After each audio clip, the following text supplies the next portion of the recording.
President, to the CDC's global headquarters. We're really incredibly proud to have you here. I wanted to start off by just expressing my own personal gratitude to the more than 7,800 men and women at CDC who have been working tirelessly to support this response over the last 11 months now, as well as the other thousands of men and women at CDC that have stayed focused on the other critical public health efforts that this agency leads every day. And it's been my great privilege to have the opportunity to lead them. As you know, the magnitude of CDC's work is unprecedented. As we talked, we've made over 2,700 deployments to over 230 cities. We've published over 4,100 documents. We've helped distribute over $12.3 billion of funding to our states, tribal, local, territory areas. And you know, one of the reasons we're here to talk today, this agency's worked tirelessly to do its part of Operation Warp Speed for COVID-19 vaccine distribution and, most importantly, administration so that we accomplish vaccination. I'm proud to say that early this week, as you know, I approved the recommendations of CDC's Advisory Committee on Immunization Practices to recommend vaccination to both healthcare personnel and residents of long-term facilities in the initial phase of the COVID-19 vaccination program. I also look forward to future recommendations that, based on vaccine availability, will demonstrate that we as a nation also prioritize the elderly, people older than 70 who reside in multi-generational households. Often our Hispanic, Black, tribal nation families, their care for their elderly is given in these multi-generational households, and they are at significant risk. The framework that, in addition to the ACIP guidance, I think as more vaccines available will ensure equitable distribution of the vaccine for those at most at risk for hospitalization and fatalities. CDC, as you witnessed yesterday in Tennessee, continues to work with all 64 jurisdictions to move from our planning process for readiness for vaccine distribution, which we anticipate will begin in the next several weeks. I'm optimistic that the FDA will get authorized vaccines within the next several weeks and distribution will begin. Once the vaccines are authorized, it will be a really critical new tool to bring to the pandemic, but I do also say, and this agency stands strongly behind the efforts of mitigation, of wearing a mask, watching our social distancing, washing our hands, and being smart about crowds. Finally, Mr. President, I personally want to thank you for your leadership as the head of the White House Coronavirus Task Force. Your leadership really has brought, as you've said before, not just an all-of-government response, but an all-of-a-nation response to this pandemic, and it's been remarkable. It's been a personal honor for me to have you here at CDC, and I would like to turn the floor over to you, sir. Well, thank you very much, Dr. Redfield and Dr. Walke and Dr. Messner and then all the members of the CDC team. It's my honor to be here with you. First and foremost, on behalf of President Donald Trump and all the members of the White House Coronavirus Task Force, just to say thank you. Thank you to the men and women of CDC who have literally poured their lives over the last 10 months into saving lives across America.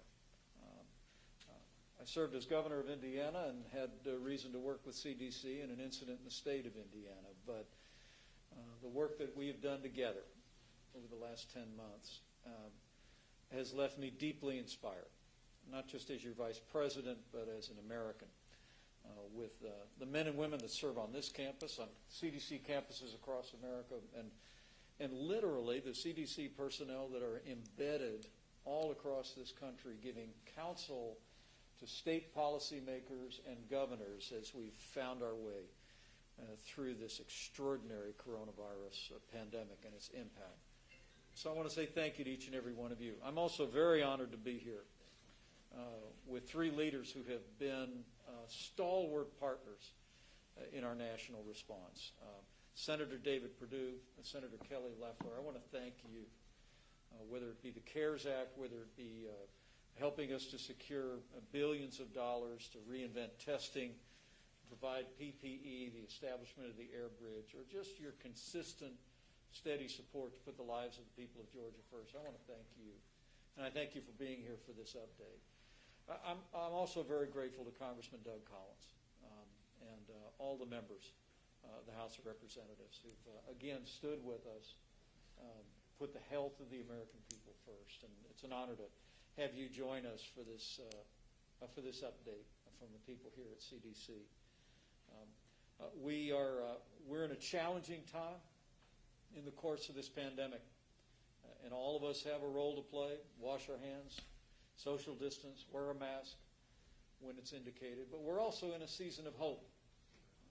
This time of year is always filled with hope through faith traditions and in the hearts of the American people, especially our children. But to be as we are, maybe, Bob, just a week and a half away from what will be the likely approval of the first coronavirus vaccine for the American people is inspiring the people of this country. And we would not be here but for the tireless efforts of everyone involved in our national response, and especially for all the men and women of the CDC. So I look forward to an update. Thank you for those strong recommendations from the ACIP that you and the CDC have endorsed. We're going to put a priority on our seniors and staff in our long-term health care facilities. And we're also going to be a priority on healthcare workers so that we continue not only to put their health first, but also make sure that we have the staff in our hospitals and our clinics to render care to Americans that continue to be impacted by this pandemic. But through Operation Warp Speed, we'll be working with governors around the country to implement those priorities and to distribute those vaccines quickly. But I also want to say how grateful we are for CDC's ongoing Council of the American People on mitigation efforts on what every American can do. And even the recent adjustment in the amount of quarantine time, taking it from the expectation of 10 to 14 days to 7 days, I know was a great encouragement to Americans. But all along the way, CDC's been playing its invaluable role in advising not only our administration, but administrations in every state, every territory in the nation. And so on behalf of our president, our administration, on behalf, I know, of all those stakeholders and the American people, just Dr. Redfield, Dr. Walke, Dr. Messner, the whole team here at CDC looking on, just thank you for your deeply compassionate and dedicated service to the American people. Because of all of you, help is on the way. We can see the light at the end of the tunnel.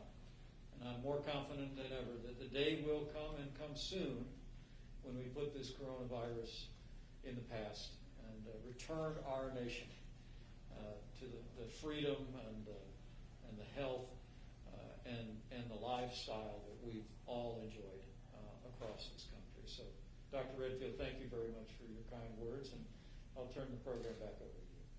Thank you very much, Mr. Vice President. I think now, Senator Perdue, you're going to make some comments. Well, thank you, Dr. Redfield. I appreciate you and your leadership here at the CDC hosting this roundtable and update on where we are. Your leadership across your 5 big platforms around the country and all around the world has meant so much to the administration and all of us out here in the real world relative to this pandemic. So thank you for everything the CDC has done. We are so proud to have you headquartered here in Atlanta and in Georgia. But I want to call out the Vice President and the President as well for their contribution here. Mr. Vice President, I want to thank you for your leadership in this entire effort. I remember in days one when the conversations in the White House were talking about how do you limit travelers coming back to the U.S., how do you get U.S. citizens back into the U.S. We've progressed and learned a lot about this virus since then, but I really want to call out Operation Warp Speed. This is remarkable what you guys did, breaking through the red tape, the regulations that were necessary, going to a sequential development, a parallel development rather than sequential, and just knocked years off the development of this potential vaccine. We're so excited about the potential for an approval here in the next few weeks, but it's on the back of development of treatment regimens of Regeneron and Remdesivir and so forth that that you guys have really broken through the log jams and the bureaucracy to make this happen. So thank you as well, Mr. Vice President. Thank you, Senator. I'll turn it back. Thank you. Thank you. Senator Loeffler? Thank you, Director Redfield, and thank you for hosting us here for this important day. Mr. Vice President, thank you so much for your leadership of the Coronavirus Task Force. You and the President have shown America what's possible here. You've given us hope. We saw in the jobs report today that America can and will get back on its feet, as y'all promised you would help bring us back. You've done that through the work of these great agencies, but also through the private sector, and that partnership's been so important. The President recognized that. He's a business person. He understood how to engage the private sector, but also HHS, Department of Defense, BARDA, and I was so pleased to be able to support that work through the CARES Act, $3 trillion of relief going to hardworking Americans, our hospitals, our schools, and my heart goes out to all Americans who are impacted by this, those lives lost, those that are ill, those small businesses that were shut down, and I know that you and the President will keep fighting for Americans to come back from this stronger than ever. So thank you, Director Redfield. Thank you. Thank you all, and thank you, Mr. Vice President, and both of the senators. I now would like to really introduce Jay Butler, who's our Deputy Director of Infectious Disease. Jay also served as one of our incident managers of the COVID response prior to Henry. I've asked Jay to give approximately, Jay, I think we've got about 18, 20 minutes before we have to wrap up by 1. So to try to sort of lead our discussion about our vaccine preparation and distribution efforts, Jay. Great. Well, thank you, Dr. Redfield, and let me also extend my welcome and appreciation, Mr. Vice President, Senator Loeffler, Senator Perdue, and Congressman Collins. It's really an honor to be able to host you here. When we look at where we're at in the pandemic response, Mr. Vice President, you used the word hope. I remember about 9 months ago we were talking about we hope we have a vaccine very soon, and now we're really on the verge of having a vaccine that will be administered to Americans.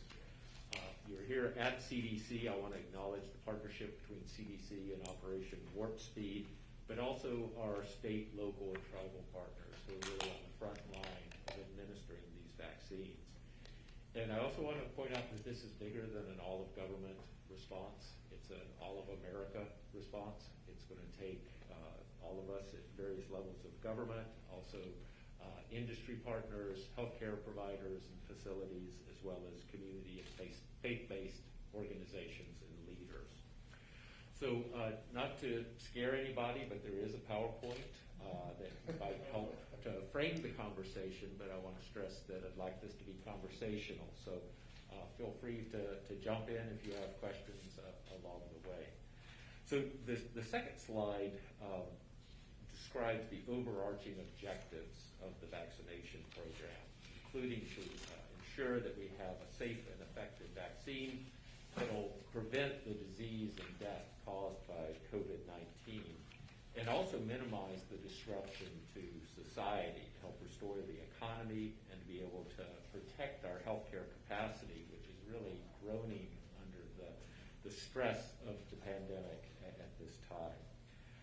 But also to be able to assure equity in the vaccine allocation and distribution. The pandemic has really shown a bright light on some of the inequities in health, and we want to do everything we can to be able to resolve those. The third slide shows some of the components of the vaccine implementation. But it includes, just as you were discussing And Dr. earlier. Butler, you made that point, and when I was in Tennessee yesterday, at the Hospital Association, I think there are many heroes in the midst of this pandemic the last 10 months, no more so than our doctors and nurses and people staffing our hospitals and emergency rooms. And it would be altogether fitting for the vaccine to go to them, but your point, well made again, is that as we focus on the vulnerable people in nursing homes and long-term care facilities and people that work there, the recommendation, CDC's recommendation to states about making sure that as we see cases rising, hospitalizations rising, that we make sure that the staff are protected or vaccinated and continue to give that level of care.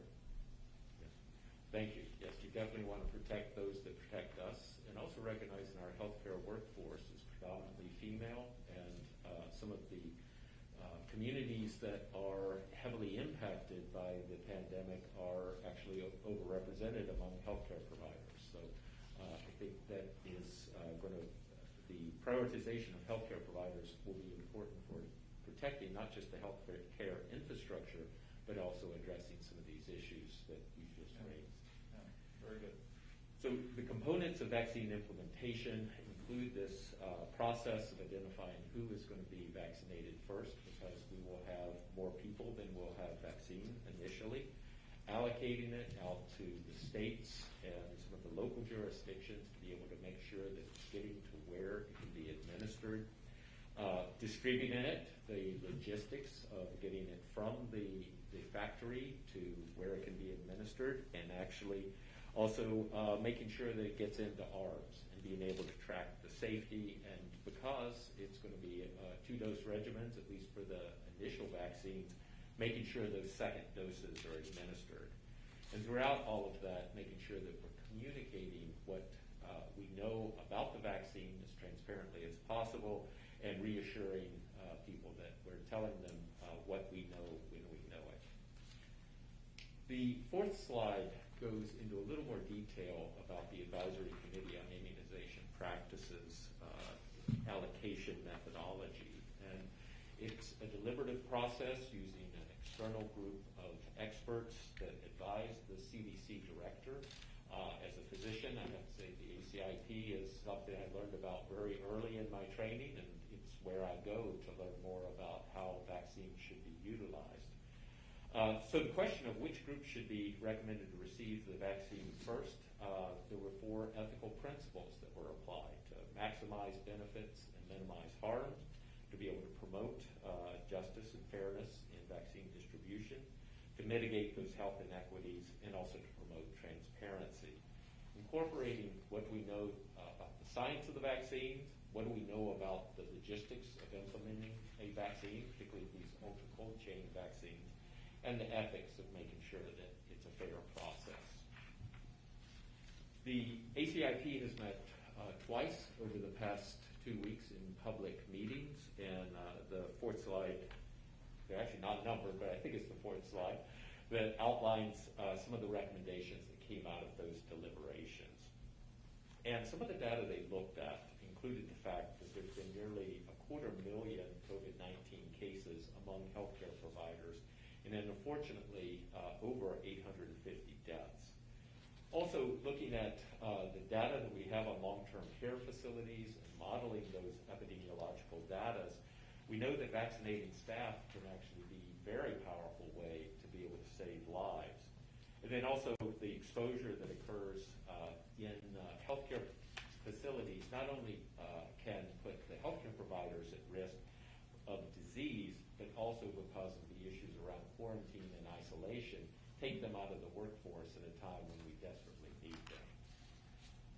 The next slide has a bar graph, which I think says a lot about the process that the ACIP went through, and recognizing that the risk of severe illness goes up with increasing age, but we're not going to have enough vaccine to vaccinate all of our elders.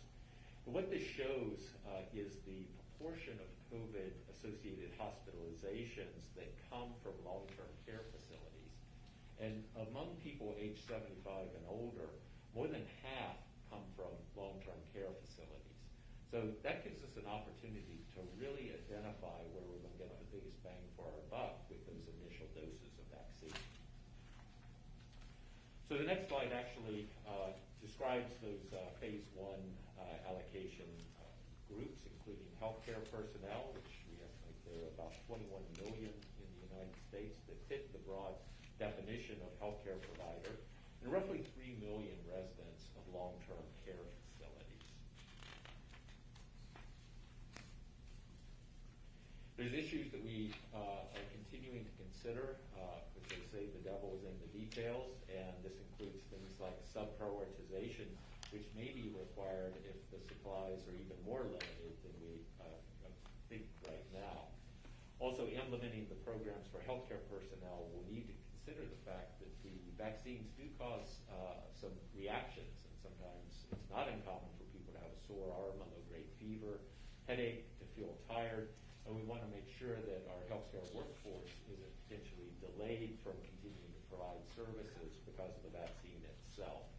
So we're providing additional guidelines very soon on for healthcare organizations to know how to avoid any problems from the reactogenicity of the vaccine.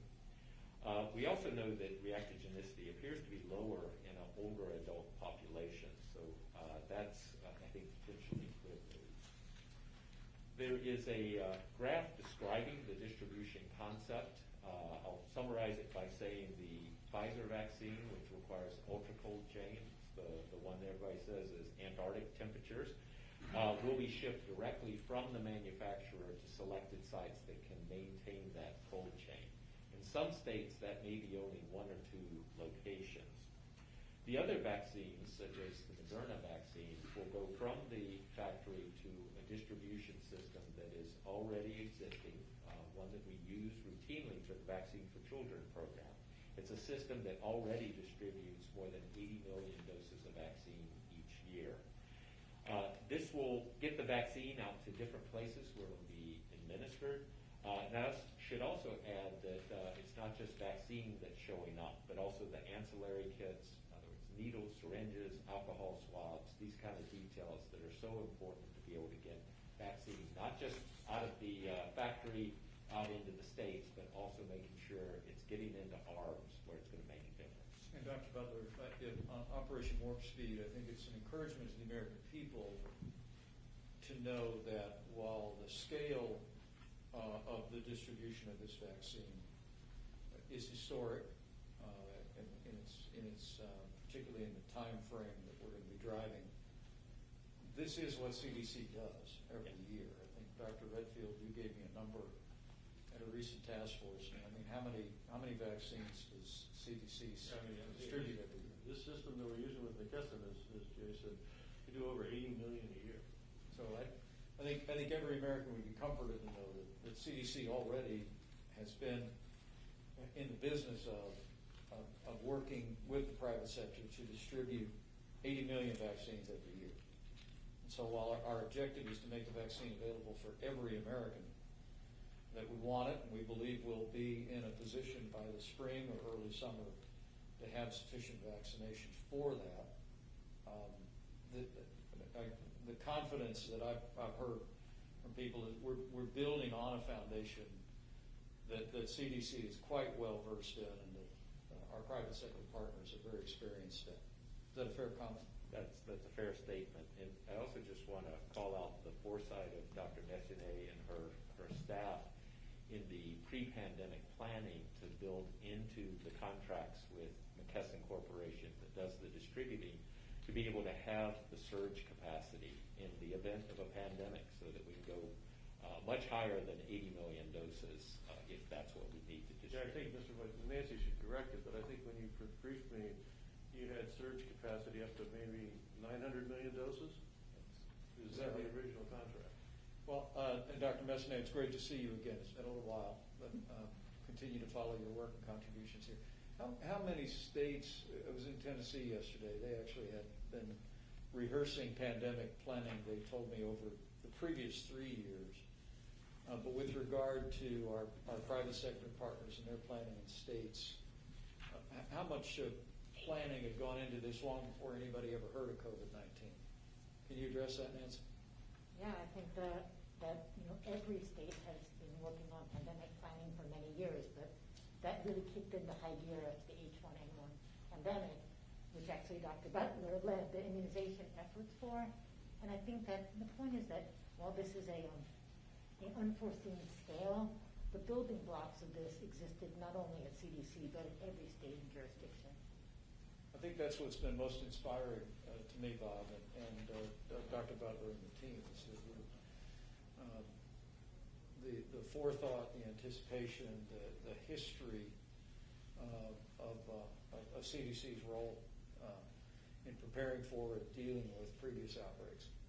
We're building on all of that with this. I think it gives all of us great confidence about the ability to hit our marks in Operation Warp Speed. So, but go ahead, Dr. Butler. I just wanted to amplify that with you. Well, thank you, sir. And I think I can add for Dr. Smith, who is the health commissioner in Arkansas, and for my own experience as health commissioner in Alaska, the support of CDC was critical for the statewide and local, as well as tribal preparedness for what we're dealing with now.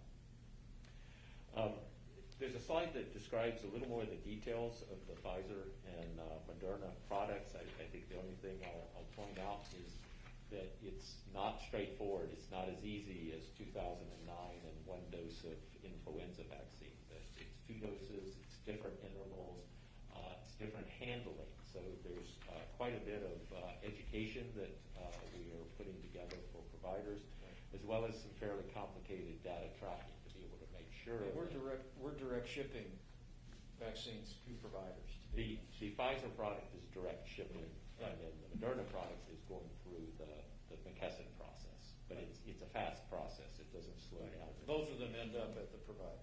That's correct. Which is really remarkable in the sense of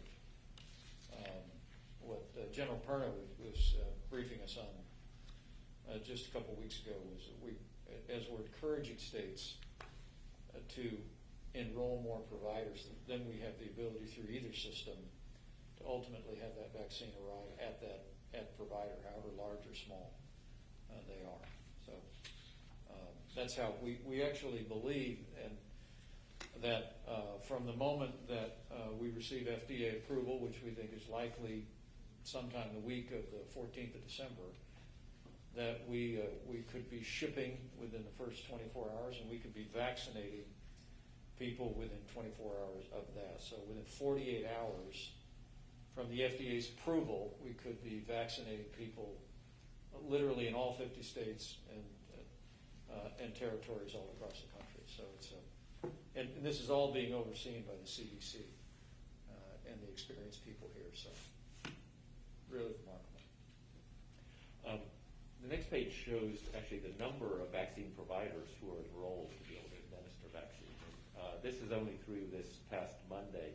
And I want to stress that even though the number exceeds 10,000, this is not a single person with a needle and syringe in hand. These include organizations that may represent dozens, if not hundreds, of people who are administering vaccine.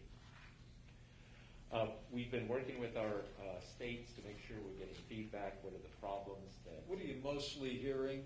Because we deal, the task force deals with all the nation's governors virtually on a weekly basis. I was speaking to a governor on my way from the airport.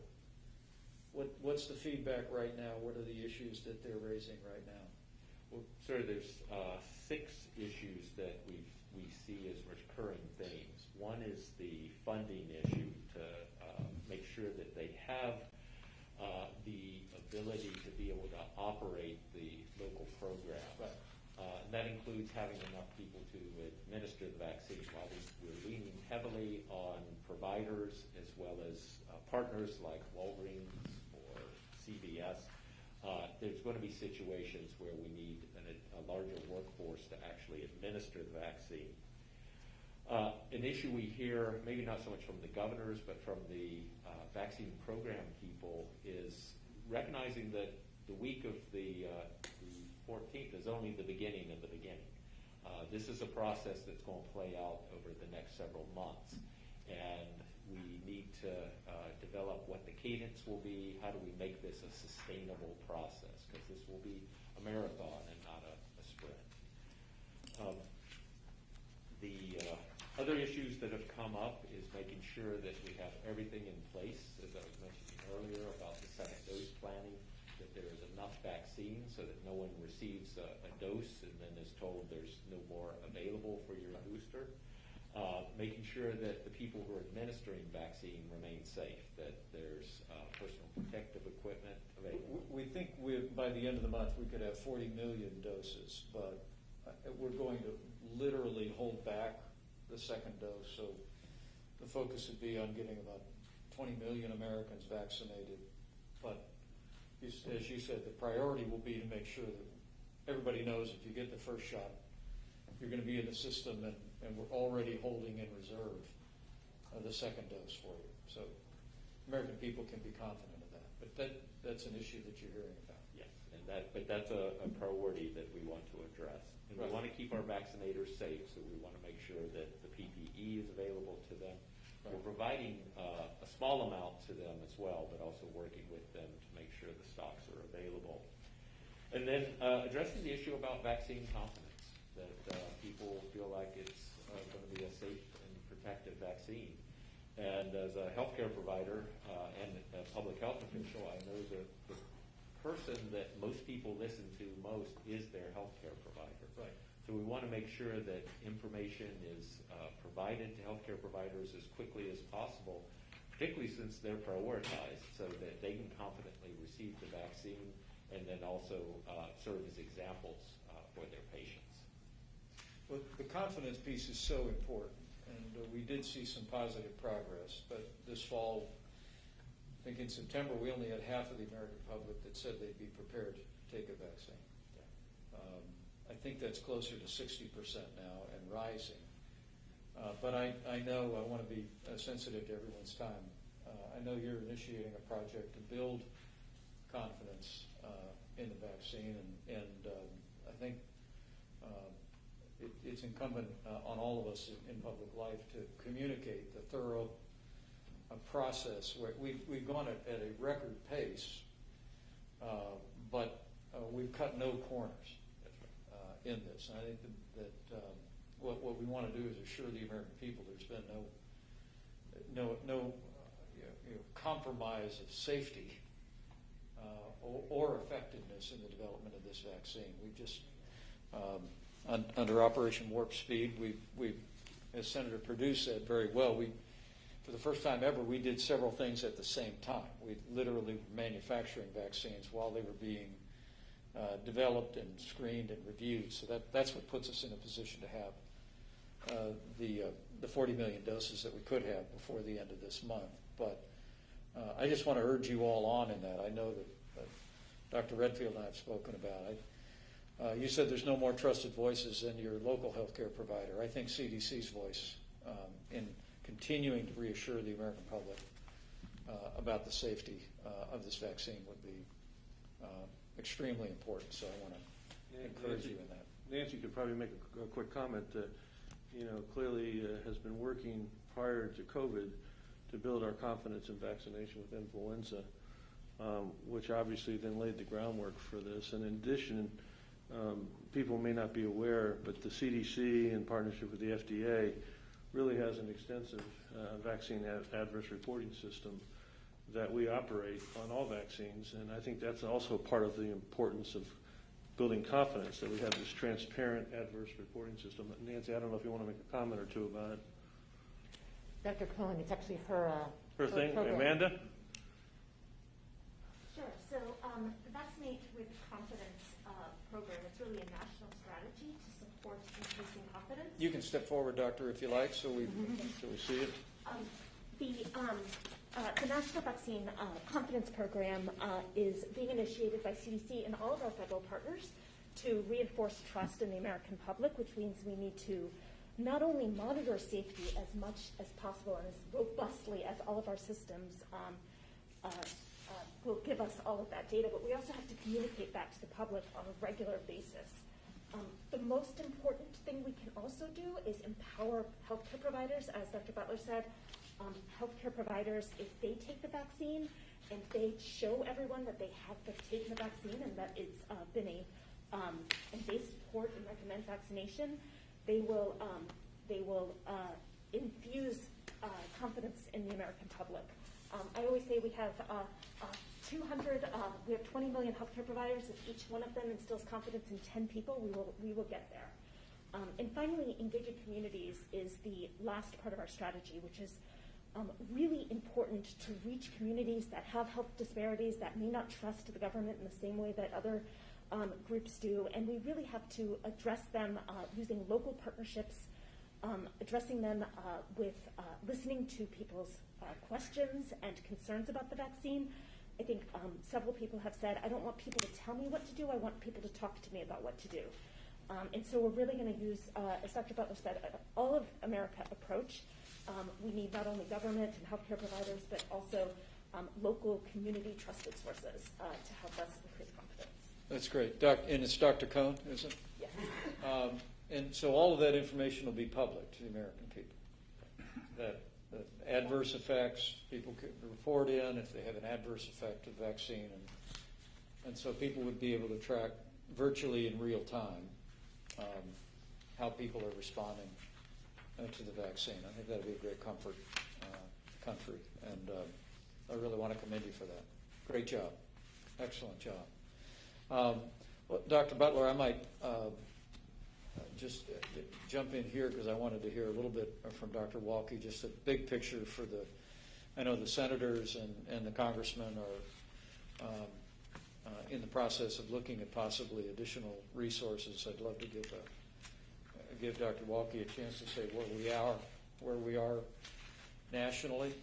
In the Emergency Operations Center, we just got a briefing that we're seeing cases coming down across the heartland, but we're starting to see upward trends in the South and in other major metropolitan areas in the Northeast. So I'd love to get your sense of that. But let me just say, Dr. Butler, I want to thank you for your years of dedicated service, but especially this year and the difference that you've made and will continue to make here. We're all grateful. We're all grateful to you personally and look forward to continuing to work to the day that we put the coronavirus in the past. So thank you very much. Dr. Walke, you want to give us all a quick thumbnail of where we stand today and how you might best advise the task force or these policymakers that are here. Yeah, thank you so much for the opportunity, Mr. Vice President. As you saw in the EOC, yes, there are some positive signs in the overall. In some of the jurisdictions, for example, in the Midwest and the Plains, we're starting to see the cases come down. Certainly in some of the larger population centers in the West and the Northeast, we're still seeing the cases go up. So that's the cases. Hospitalizations follow cases, increasing cases by about a week or 2 weeks. So the hospitalizations are still rising, and it's a real problem. Healthcare providers are overstretched, beds are full, and so we need to try to prevent hospital strain. And the way to do that really is for Americans to lean in and use a mask, wash their hands, maintain their distance, avoid crowded indoor, unventilated spaces, and get tested. We just released, for example, our domestic travel guidance that emphasizes before you travel and after you travel, consider getting tested before you get on a plane, especially for an international flight. And then when you return, make sure that you're staying home for a period of time, up to 7 days, so you make sure you're not infecting other people. We did just reduce the quarantine. We still say that 14 days is probably the safest for quarantine, but we give an option for 10 days without a test and 7 days now with a test, recognizing that health departments are overwhelmed with the number of case investigations and the contact tracing. So I think at this moment... So if someone is a close contact that they know about or that they just may suspect that they were exposed, if they get a test at the end of 7 days, they actually give that to me in layman's terms. Thank you. They can actually get tested at 5 days, for example. So you could get tested at 5 days after a close contact with a confirmed case. You're tested at 5 days, and that could either be with a rapid antigen test, where you can get the result back in 15 minutes, or with a molecular test, like a PCR test, which your result will come back in the next day or two. If that test is negative, then you can be released from quarantine after 7 days. Mm-hmm. So 7 days of quarantine with a test, 10 days without a test. I got it. So I think as our hospitalization beds are filling up, the deaths are still rising. Obviously, and the cases in some areas are rising as well. What we can do now is try to prevent infections. And again, as we move into the holiday season, I would encourage the American public to consider staying at home. It's a very tough advice, but we're concerned about the rise in cases and the impact on our hospital systems. So whatever we can do at the personal level, at the community level, to prevent infections, we should do that. We just released an MMWR today that goes over 10 different strategies to, at this moment in the pandemic, where there's a rise in transmission, all the things that communities and individuals can do to try to prevent from increasing this transmission. And that's available at the CDC's website. It's being released today, Very good. just this afternoon. So please take a look at it. But I appreciate the opportunity to speak to them. Can I just ask one question? Maybe Dr. Redfield might take this, or Dr. Walters. As we move, let's assume, and we remain very optimistic. If Dr. Redfield's optimistic, our team is, that we may have approval in a week and a half of a vaccine. If we are successful in vaccinating 20 million Americans, particularly some of the most vulnerable in long-term care facilities, our healthcare workers. What impact is that on the course of the pandemic, and when do you, excuse me, when would you expect to see an impact on the pandemic as we roll the vaccine out? And I'll start, but I'll please then refer. And I mean in terms of its overall impact on the country. Well, just in terms of the long-term care residents, about 40% of all deaths are linked to long-term care residents. So by vaccinating those, we're going to see a decrease in deaths in the future. And as vaccine becomes more and more available, then eventually we're going to see a decrease in cases and approach this level of herd immunity. But in terms of when the timing, as you know, we have about 40 million doses probably by the end of the year. We'll have more that will come on board. And so we'll need to continue these mitigation measures, the spacing, washing our hands, wearing a mask, probably well into the spring until we get more widely available vaccine. But Dr. Butler, did you want to say anything else to that? Or? Yeah, Dr. Walk, I'll just add that we're on an excellent course right now with 2 vaccines that are looking very promising, but there's a number of unknowns, and I want to acknowledge those in terms of whether or not the production will be able to continue without interruption.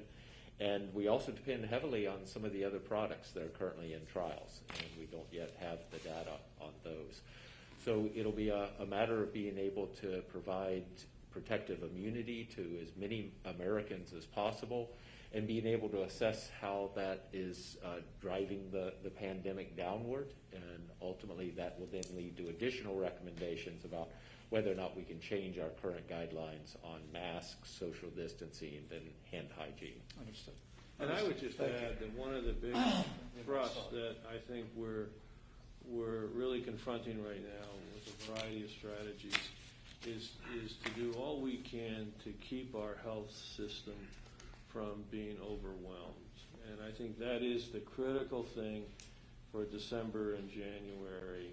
And all of these things will contribute. Obviously, getting the nursing home residents vaccinated in December, when they make up such a significant point of hospitalizations, we'll start to see that impact in late January. Getting our healthcare workers to make sure that they don't have to isolate and quarantine, we won't see that contribution. So I think that's the added. And Mr. Vice President, I just want to thank you. I know you have a busy schedule. I want to thank you for taking the time. I want to just reiterate the honor it's been to work with you on the task force and your leadership in that. I want to thank you for coming here to acknowledge the incredible men and women at CDC that work 24/7, and they will continue to guide our nation's response to the pandemic after we're gone, and I have great confidence in them. And we will soon see, as you know, the beginning of really what is, in my view, nearly miraculous, that we're going to begin to see the distribution of a safe and efficacious vaccine. As you said the other day in Tennessee, we can now say in the near days ahead. We don't no longer have to say months, or it's in the days ahead. So I want to thank you for the time. I know it's meant a lot to the men and women at CDC, and I think you can get a sense that there's a great group of individuals behind the scenes driving this national response, at CDC, and this team is, well prepared to help guide the distribution and administration of this vaccine. As you heard, this is what they do. It's kind of like at FedEx the other day. They do what they do. This is what they do. The American public needs to know. Nancy and her team, Amanda and others, are distributing 80 million doses of vaccine a year with the same company that we brought into this. There are some additional complexities, but this team is up to it. And I have great confidence that this vaccine distribution is going to be highly successful. Well, thank you, Dr. Redfield, and to the whole team here at CDC, including those that are looking on. Just thank you for your dedication. Thank you for your compassion. Thank you for your professionalism. I couldn't be more inspired with what I've seen from early on, whether it be when we were reinventing testing or when we were giving guidance to essential workers to be able to stay in the workplace to keep all of America's essential businesses and services rolling, to open companies back up that were seeing outbreaks. The guidance that you gave through those 45 days and the guidance you continue to give Americans, and now to see the way CDC is continuing to play a shepherding role over Operation Warp Speed, to make sure that we have a safe and effective vaccine and that we deliver it to the American people as quickly as possible is tremendously inspiring. So, Dr. Butler, thank you. Dr. Messner, great to see you again. Dr. Walke, I know our incident commander, thank you for all the long hours that you've put in. And I want to thank Senator Loeffler and Senator Perdue. Again, $3 trillion in support for American families and American businesses and American healthcare providers, and to Congressman Collins as well. You all have been extraordinary partners on behalf of the American people through this. But I'll just end by saying Dr. Redfield and I have become very good friends through this process, and he is a man of integrity, and I just couldn't be more grateful that Dr. Robert Redfield was leading CDC at such a time as this. And it gives me great confidence that help is on the way. We all have a role to play. We'll continue to play it. We'll continue to all of us do our part. But from Dr. Redfield on down, the American people owe a debt of gratitude and honor to the men and women of the CDC here and around the country. So thank you, and God bless you all. Thank you, Mr. Vice President. Thank you very much, sir, for the kind words.